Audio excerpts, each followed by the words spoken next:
त्वं च नन्दे आनन्दे महो चेयनि नन्दे सहा परमितात पदे विन्दे पहो नमियो सिद्ध शुभा गुरु बेसियो गुपित रुई गुपित ज्ञानी सहकार तारणी तरणी समाति मुनि गुरु संसार निवार धम्म ज्योत जिन बारे हम अरित अरित जो मैं विनाशे भव जो मनहु श्री ममल ज्ञान परलो देव को गुरु को धर्म को साक्षी को बारंबार नमस्कार ओम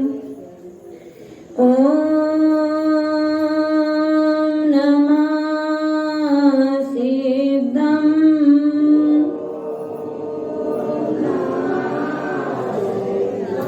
ओम नमः सिद्धम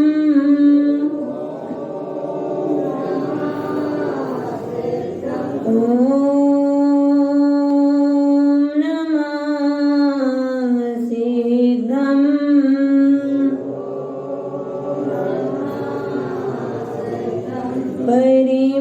परिमानन्दे परम ज्योति चिदानन्दे जिन आत्मेनं स्वयं रूपं समं शुद्धं विन्दे स्थाने नमस्कृतं श्रुतं देवदेवं शुद्धात्मिकत्वं सिद्धिभूमि सुहाविनी मंगलमय सुखदा ध्यान नित्य प्रति करो गुरुपद शीश नवा गुरुपद शीश नवा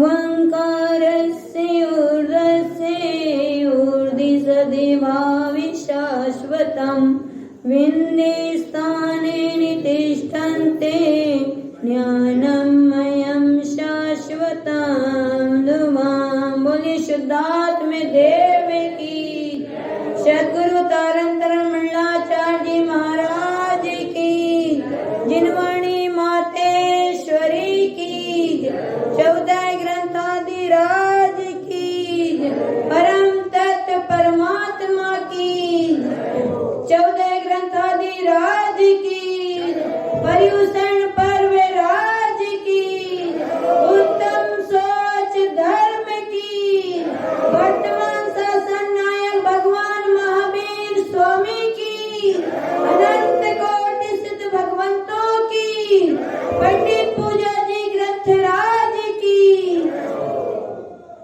परम आराध माँ जिनवाणी जिनेन्द्र परमात्मा की अमृत रस झटती शाश्वत शुद्ध जिन देशना को आचार्य भगवान ने आत्मसात किया और जग के जीवों का सत्य को सत्य का स्वरूप बताए। सत्य क्या है? जहाँ आज हम उत्तम सोच धर्म की आराधना कर रहे हैं, सोच अर्थात पवित्रता, सोच अर्थात सुचिता, जीवन में कैसे आए, कर्मों का क्षय कैसे हो, निर्वाण पद की प्राप्ति हो, जो अनादि से लगे आ रहे कर्मों का विलय कैसे हो। जीव कर्मों के साथ एक क्षेत्र अवघात संबंध है इसका, लेकिन यह जीव को उन कर्मों की खबर नहीं रहती और निरंतर यह कर्मों का आश्रय निरंतर करता जा रहा है। इन कर्मों से छुटकारा कैसे पाना है, इसका स्वरूप क्या है, आत्मा का स्वरूप क्या है, चेतन स्वभाव क्या है, आत्मा दिखती कैसी है, आत्मा का अनुभवन कैसे हो, आत्मा का वेदन कैसे हो, आत्मा की पूजा कैसे हो, आत्मा की अर्चना कैसे हो, वो सच्चा देव के दर्शन हमें कैसे प्राप्त होंगे।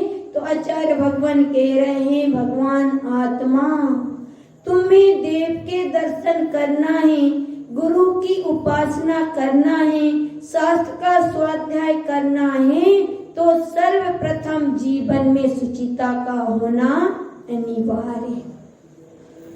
किसका होना?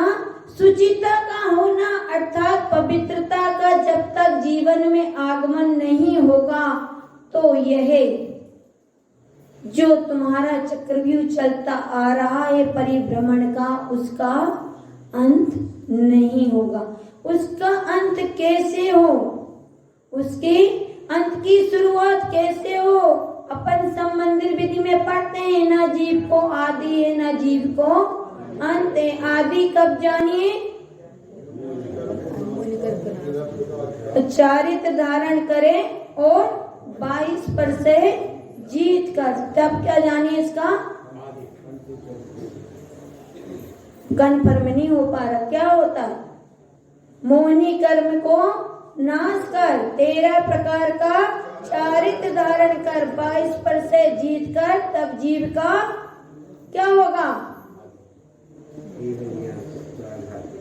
अंत। मोहिनी कर्म का नाश होगा।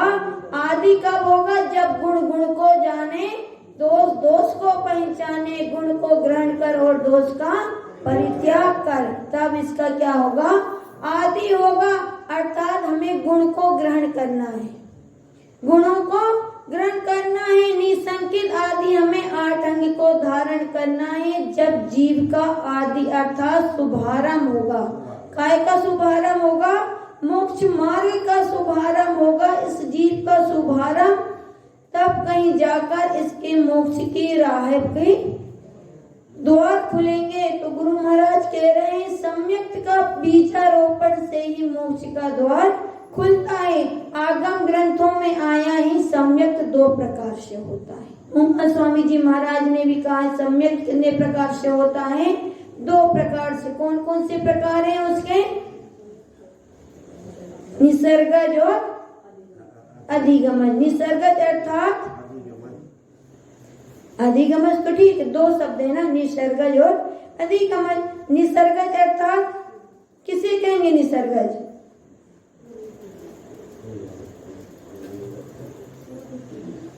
निसर्गज किसे कहेंगे हम? उसमें देखो तत्वार्थ सूत्र में 2 परिभाषा आई है, निसर्गज और अधिगमज। एक सम्यक्त कैसे होता है? जो दूसरों के उपदेश से सुनकर प्राप्त होता है, जैसे भगवान महावीर स्वामी के जीव को हुआ था। और दूसरा स्वयं काल लब्धि पकने पर होता है। कौन सा होता है? स्वयं काल लब्धि पकने पर होता है। अब यहाँ पर बात चलेगी अपनी, जहाँ अभी दोपहर में कितनी गाथा हुई थी? 10 गाथा हो गई थी पंडित पूजा की। तो 11वें नंबर की गाथा में गुरु महाराज क्या कह रहे हैं? सम्यक्तस्य जलम शुद्धम संपूर्णम सरपूरितम अस्नानम पिबते गणधरणम ज्ञानम सरिणंतम ध्रुवम। सम्यक्तस्य जलम शुद्धम, वही सम्यक रूपी जल शांत है, शांतिदायक है। कर्म आताप से व्याकुल हुए प्राणियों के दुखों का हरणहारा जगदेव बंधु है। सम्यक्त क्या है? बंधु है, जगदेव बंधु है। अर्थात वो ऐसा बंधु है, ऐसा साथी है जो एक बार तुम्हारी उससे मित्रता हो जाए, उससे तुम्हारी रिश्ते हो जाए, तो वह बंधु ऐसा है कि तुम्हें कहाँ पहुंचाने वाला है? सिद्धालय पहुंचाने वाला है, कर्मों को क्षय करने वाला है, तुम्हें संसार परिभ्रमण से अंत कराने वाला है। ऐसा सम्यक्त है। और सम्यक्त कहीं और नहीं है। सम्यक्त कहाँ है? मेरी अपनी निधि है। सम्यक्त कहाँ है? मेरी अपनी निधि है, लेकिन अपनी निधि की हमें अपनी ही खबर नहीं है। सम्यक्त कहीं बाहर नहीं है, बाहर नहीं मिलने वाला। यहाँ क्या कह रहे हैं? सम्यक्तस्य जलम शुद्धम। क्या कह रहे हैं? सम्यक्तस्य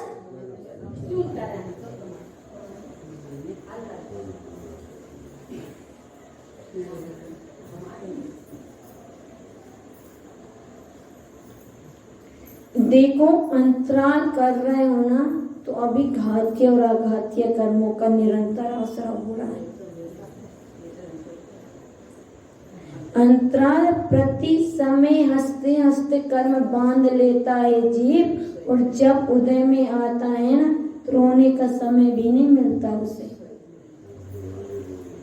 रोने का समय भी नहीं मिलता। इससे समझ में नहीं आ रहा कि हम कितने अंतराल सहजता में कर जा रहे हैं। वहां एक एक समय की कितनी कीमत है भगवान, विचार तो करो। एक समय की बात है, वही एक समय में अगर तुम्हें स्वभाव का दर्शन हो जाए, स्वभाव का अनुभवन हो जाए, तो वही एक समय तुम्हें सिद्धालय पहुंचा देगा। अगर वही एक समय में कर्मों का आश्रय हो जाए, तो जीव अनंत समय के लिए कहाँ चला जाएगा? नरक और निगोध में चला जाएगा। इसलिए विचार करो, ये अपन को अभी जिंदगी मिली है, आयु मिली है, इस सहजता में मत बहाओ। बाढ़ के पानी जैसे इसे मत बहाओ, इसे संभाल कर रखो। गर्मी के पानी में जैसे गर्मी के पानी को संभाल कर रखते हैं ना, हम एक एक लोटा पानी कितना सहज के रखते हैं, ऐसे ही जिंदगी के क्षणों को सहजो, इसकी संभाल करो। पता नहीं इसका अंत कब आ जाएगा, कब हमारी आयु का अंत आ जाएगा, किस समय क्या मालूम कौन सा कर्म का बंध बन जाएगा। कर्मों ने किसी को नहीं छोड़ा आज तक, ना तीर्थंकर परमात्मा को छोड़ा, ना चक्रवर्तियों को छोड़ा। सीता जी ने जरा सा बंध बांध दिया था, परिणाम क्या निकला? राजघराने की बहू, राजा की बेटी, और फिर क्या हुआ उसके साथ?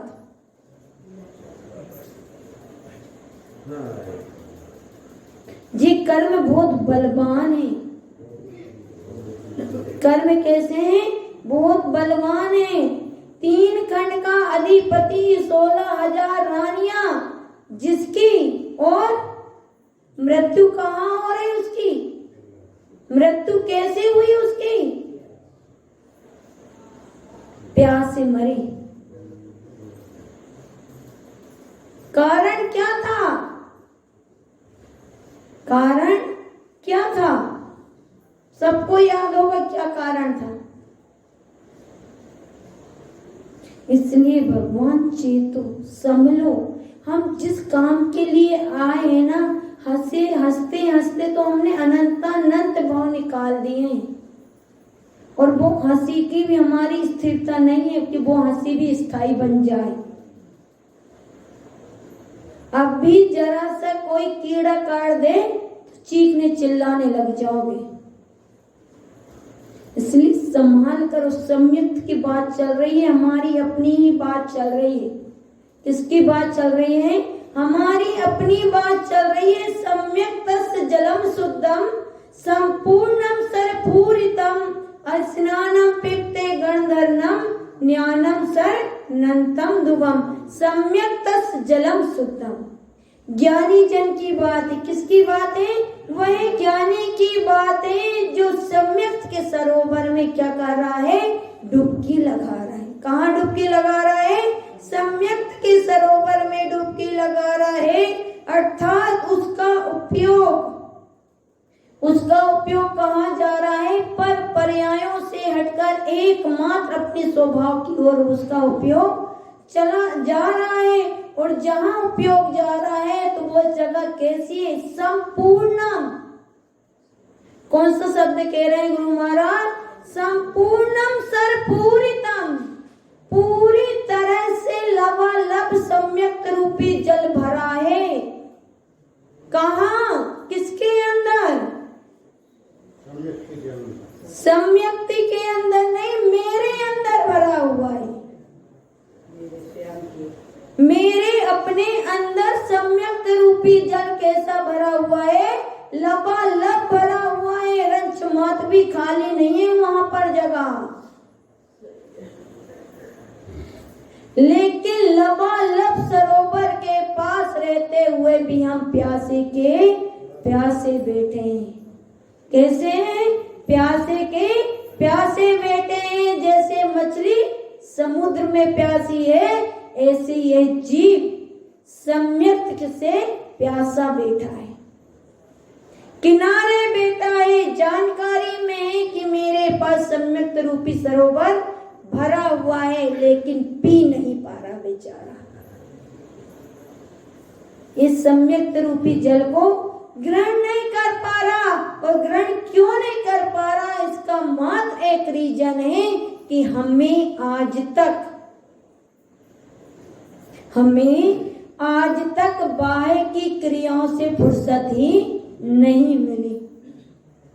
हमने अपने बारे में आज तक सोचा ही नहीं है कि मेरा जन्म क्यों हुआ है, किस लिए हुआ है। मेरा जन्म क्या परिवार के पालन पोषण के लिए हुआ है? मेरा जन्म क्यों हुआ है? क्यों मुझे मनुष्य पर्याय मिली है? क्यों मुझे जैन कुल मिला है? किस लिए मिला है जैन कुल? मात्र 2 टाइम खाने के लिए?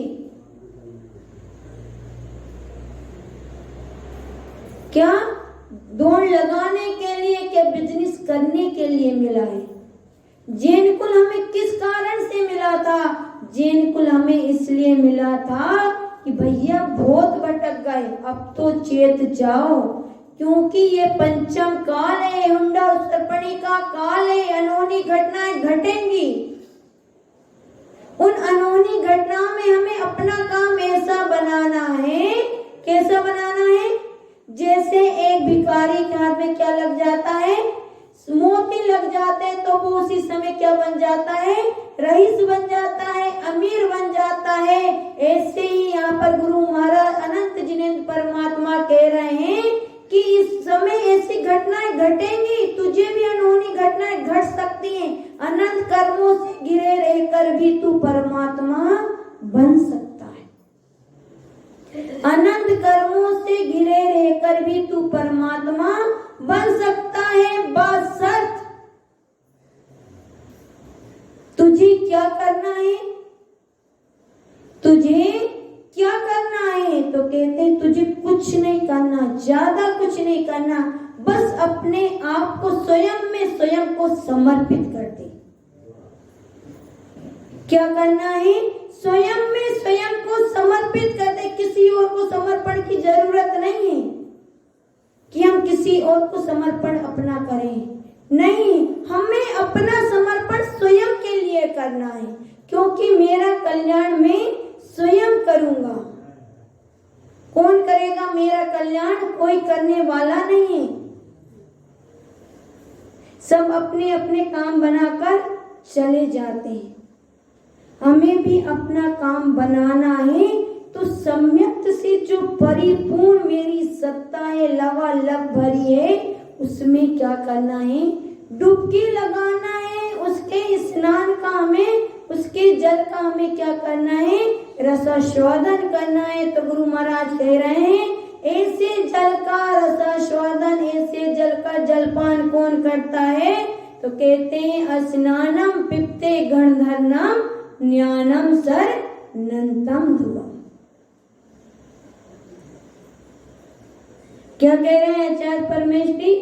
स्नानम पिप्ते गणधर्नम। गणधर्नम जैसे वहां से समूह शरण में सर्वांग से झरती हुई वाणी को कौन झेलता है?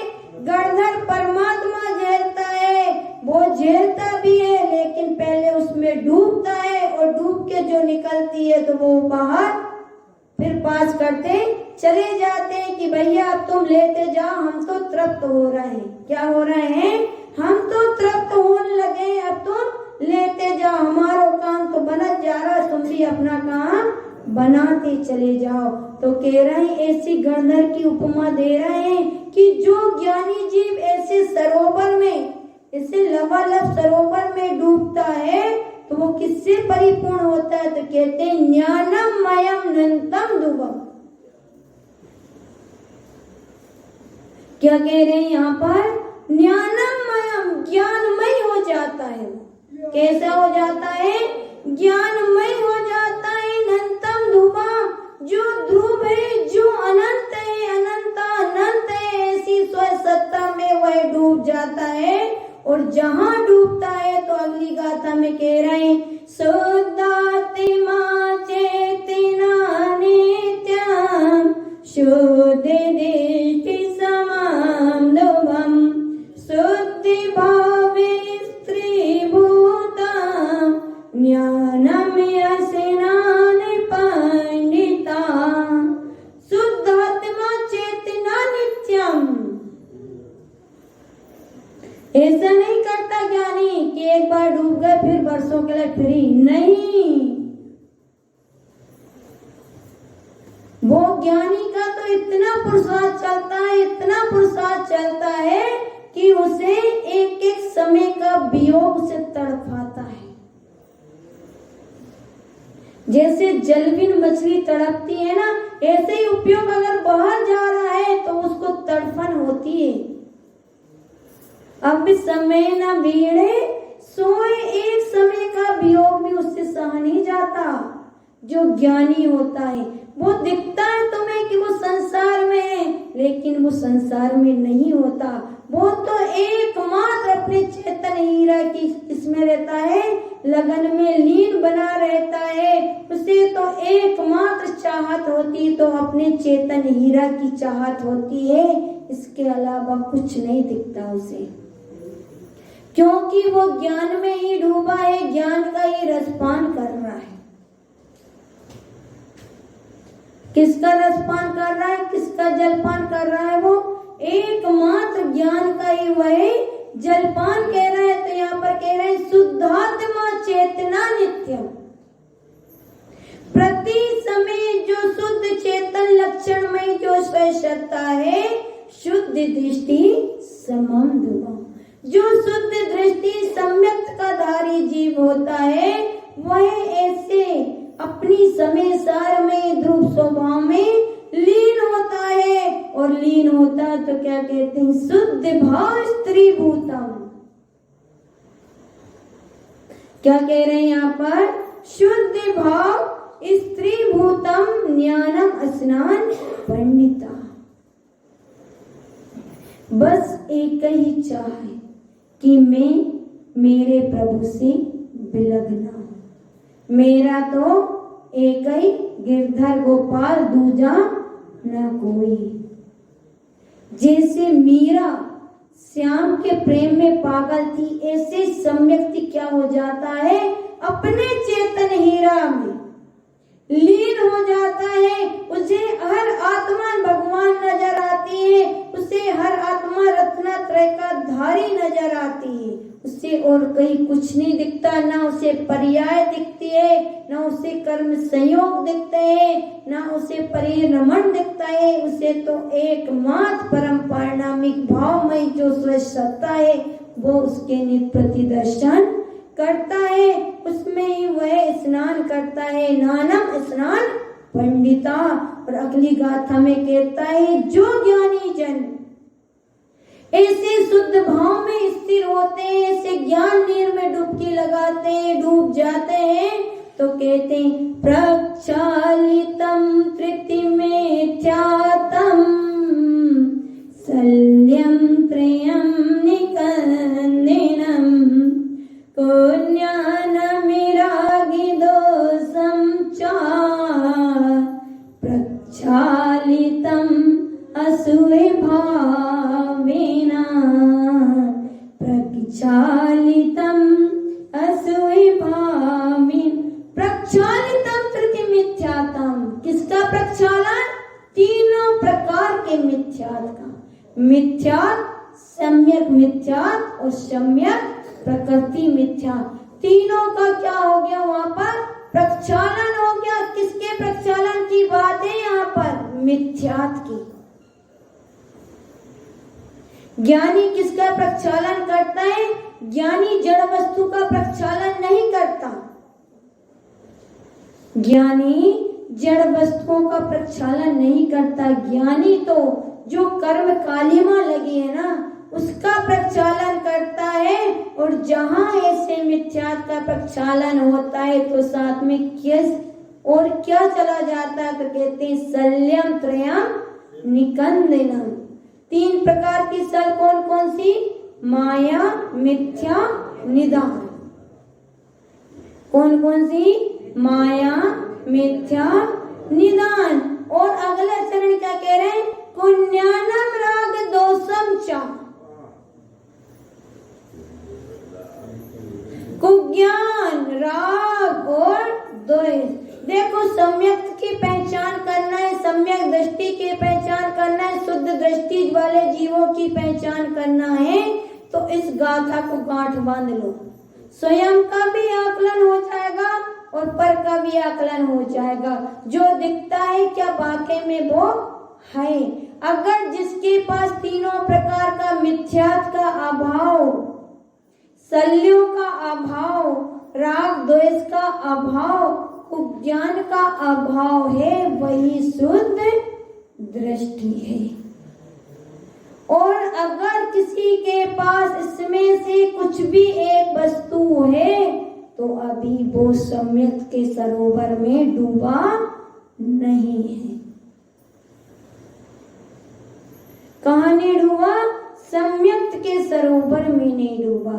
क्योंकि जो सम्यक दृष्टि जीव होता है ना, उसके ये सहज में छूट जाते हैं अशुभ भावना।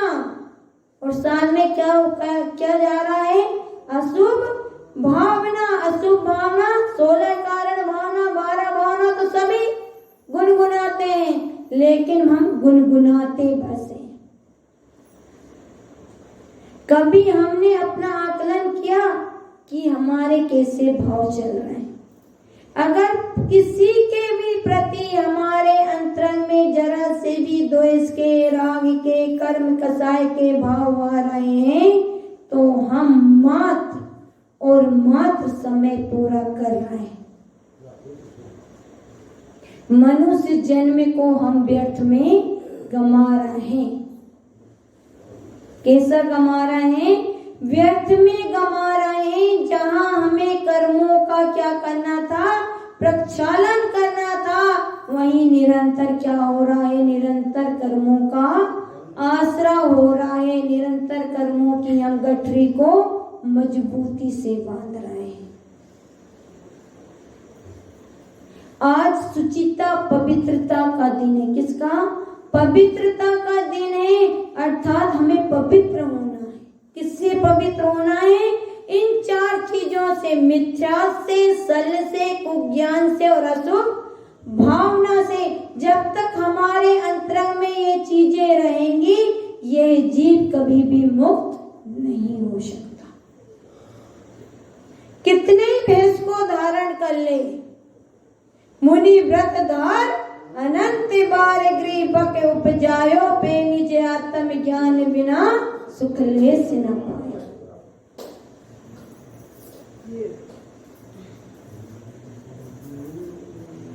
पद हो तो शुद्धात्मा का चेतन पद। चेतन पद के आश्रय जो क्रिया की जाएगी उसमें मिथ्यात्व का, शल्य का, कर्म कसायों का निश्चित ही अभाव होगा। और पर के आश्रय अगर कोई क्रिया की जा रही है तो चारों की चारों चीज उसमें समाहित होगी। चारों की चारों चीज उसमें समाहित होगी। और गुरु महाराज और कह रहे हैं आगे, क्या कह रहे हैं? कसायम चत्रु अनंतानम पुण्य पापे प्रक्षालितम, प्रक्षालितम कर्मे दुष्टम चा ज्ञानम यस्नानि पंडिता। बड़ी जबरदस्त बात है ये। कसायम चत्रु अनंतानम पुण्य पाप पाप प्रक्षालितम। किसका प्रक्षालन हो रहा है यहाँ पर? कसाय तो ठीक है, इंपॉर्टेंट है पुण्य का प्रक्षालन। पाप का प्रक्षालन तो हर कोई करना चाहता है कि हम पाप को प्रक्षालन कर दे, पाप से बचें, लेकिन जो शुद्ध दृष्टि, सम्यक दृष्टि होता है वो पुण्य का भी प्रक्षालन करता है। क्योंकि पुण्य और पाप दोनों संसार के कारण हैं। इसके कारण है पुण्य और पाप दोनों संसार के कारण हैं, और जिससे मुक्त होना है वो पुण्य और पाप दोनों से बचता है। वो किससे बचता है? दोनों से बचता है। अगर पाप का अंत हो रहा है और पुण्य है तो भी जीव मुक्त नहीं हो सकता, संसार उसका बना है। इसलिए गुरु महाराज कह रहे हैं पुण्य पाप प्रक्षालितम प्रक्षालितम कर्म दुष्टम च। दुष्ट कर्म, कितने कर्म हैं? 8 कर्म। कितने? 8 कर्म, 4 घातीय और 4 अघातीय। 4 घातीय कर्म कौन कौन से? और अघातीय कर्म आयु, नाम, गोत्र और वेदनी, ज्ञानावर्णी, दर्शनावर्णी, मोहिनी और अंतराय। आयु, नाम, गोत्र और वेदनी, ये 8 कर्म जीव को यहाँ बांध के रखे हैं। अनंत शक्तिधारी आत्मा को इन हल्के फुल्के कर्मों ने बांध कर रख लिया है। कर्मों का कोई वजूद नहीं है, कर्मों का कोई अस्तित्व नहीं है। कर्म क्या है? अस्तित्व विहीन है। कर्म कैसे हैं? अस्तित्व विहीन है। सबसे अच्छा उदाहरण है भरत चक्रवर्ती का। भरत चक्रवर्ती का जो कौन है? 6 खंड के अधिपति हैं, इतनी अक्षुणी सेना के मालिक हैं, इतने युद्ध लड़े, इतने सब कुछ करा उन्होंने, लेकिन दृष्टि में एकमात्र क्या था वहां पर? शोभा। दृष्टि में क्या था? एकमात्र शोभा, एकमात्र स्वसत्ता। वहां पर कर्मों का आश्रय तो हो रहा था, लेकिन कर्म वहां पर बंद नहीं रहे थे, क्योंकि जहाँ हिंसा होगी निश्चित कर्म का आश्रय है। अनंत जीवों का घात हुआ, युद्ध हुए होंगे तो कितने जीवों का घात नहीं हो, कितने जीव मृत्यु को प्राप्त नहीं होंगे, लेकिन नहीं, कर्मों का आश्रय तो था, लेकिन साथ में वहां निर्जरित भी होते जा रहे थे, कर्म बंद नहीं रहे थे। वहां पर परिणमन की स्वीकार्यता थी, सर्वज्ञ के ज्ञान की स्वीकार्यता थी, इसलिए वह जीव कर्मों से नहीं बंध रहा था। जैसा था वह से वैसा स्वीकार कर रहा था। और जरा सी गलती कर दी थी दीपायन मुनि ने, जरा सी गलती कर दी थी। अगर सर्वज्ञ की सर्वज्ञता स्वीकार कर लेते दीपायन मुनि तो उनका भी क्रम कर्म निर्जरा करके मोक्ष पद की प्राप्ति था। कौन सा युद्ध लड़ा था दीपायन मुनि ने? कोई युद्ध नहीं लड़ा, कुछ नहीं लड़ा, उल्टे तपस्या करे, त्याग करे, सब कुछ करा, व्रत लिया, नियम लिया, संयम लिया, लेकिन विश्वास नहीं था।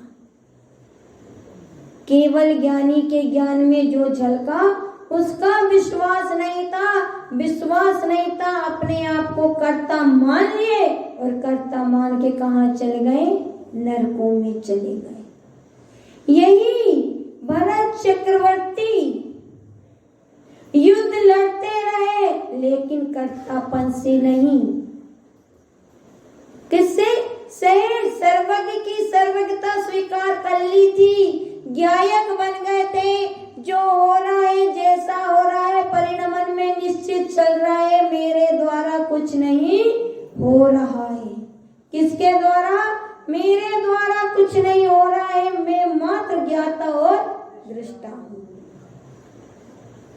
मैं कौन हूँ? मैं मात्र ज्ञायक ज्ञान स्वभावी हूँ। जो होना है होने दो, मैं नहीं कर सकता। मैं किसी को ना जन्म आने की मृत्यु दंड दे सकता हूँ, ना किसी को जीवन दान दे सकता हूँ। जिस जीव का जिस समय जैसा जो होना है सब निश्चित है, मैं किसी का करता नहीं हूँ। इतने युद्ध लड़े और जब पहली समायक में बैठे तो केवल ज्ञान हो गया भगवान।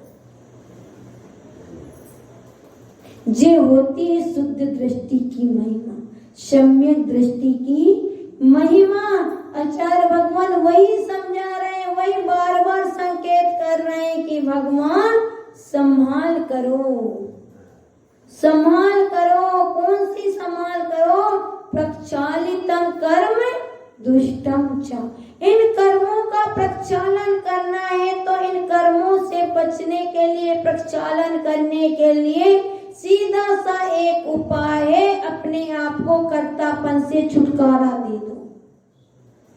मैं कर्ता नहीं हूं, मैं मात और मात क्या हूं? एक ज्ञायक हूं।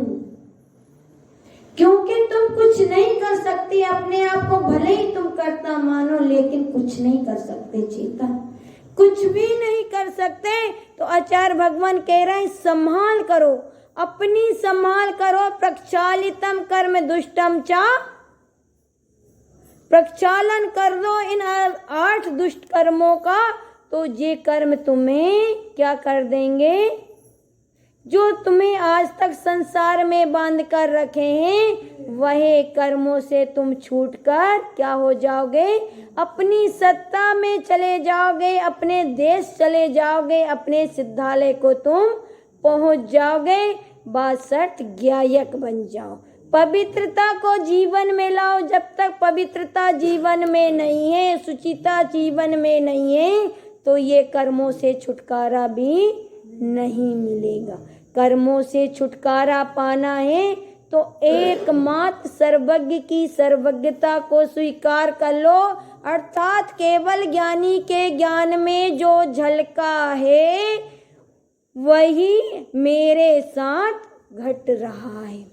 प्रत्येक जीव के साथ वही घट रहा है, मेरे नहीं, प्रत्येक जीव के साथ वही घट रहा है। और जो घट रहा है वही उनके ज्ञान में झलक रहा है। इसके अलावा कोई करता नहीं है, कोई कुछ कर भी नहीं सकता है। तो सर्वप्रथम क्या करना है? हमें सर्वज्ञ की सर्वज्ञता को स्वीकार करना है। और जहाँ सर्वज्ञ की सर्वज्ञता की स्वीकारिता होगी तो क्या होगा? तो वहाँ पर होगा ज्ञान निर्मय स्नान, वहाँ होगा सम्यक का बीजारोपण, वहाँ से यात्रा अपना शुभारंभ होगा मोक्ष की राह का। नहीं तो कहाँ थे, कहाँ से आए थे और कहाँ जाने की तैयारी हम कर रहे हैं। चिंतन अवश्य करना, समय बहुत है। रात में सोने से पहले इतना चिंतन करना कि मुझे मनुष्य पर्याय किस लिए मिली थी, मुझे ये मानव जीवन किस लिए मिला था।